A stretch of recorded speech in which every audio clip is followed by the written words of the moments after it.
शिवसेनेचा आज 59वा वर्धापन दिन. षण्मुखानंद सभागृहात उद्धव ठाकरेंची तोफ धडाडणार, तर वरळीमधील NSCI डोममध्ये एकनाथ शिंदे कार्यकर्त्यांना करणार संबोधित.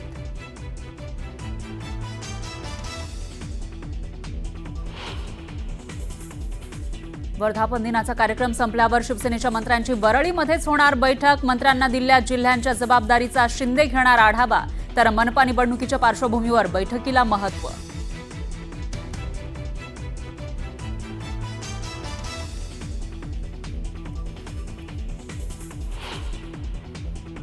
शिंदेंच्या शिवसेनेकडून मनसेसोबत युतीची चर्चा अंतिम टप्प्यात आल्याची सूत्रांची माहिती.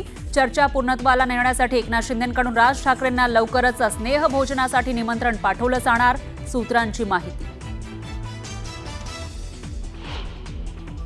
मुख्यमंत्र्यांना एलिमिनेट करण्यासाठी शिंदे गटाकडून अघोरी विद्येचा वापर, युबीटीचे खासदार संजय राऊतांचा गंभीर आरोप.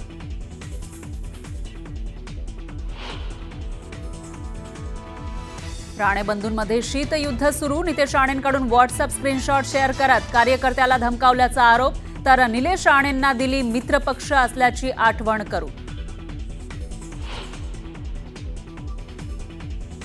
जगबुडी नदीनं ओलांडली धोक्याची पातळी, खेड शहरात पाणी शिरल्यानं व्यापाऱ्यांची धावपळ, नागरिकांना सतर्क राहण्याच्या सूचना.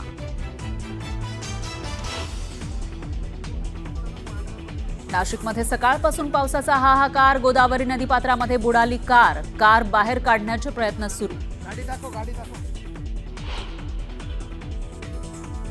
जोरदार पावसामुळे इंद्रायणी नदीच्या पातळीत मोठी वाढ, भक्ती सोपान पूल गेला पाण्याखाली, संपूर्ण इंद्रायणी घाट केला रिकामा.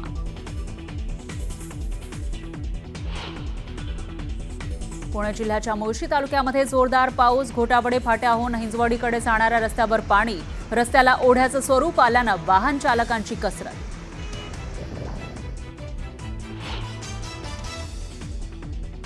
विलेपार्लेच्या साठे महाविद्यालयातील विद्यार्थिनीची आत्महत्या, इमारतीवरून उडी मारत संपवलं जीवन, आत्महत्येचं कारण अद्याप अस्पष्ट.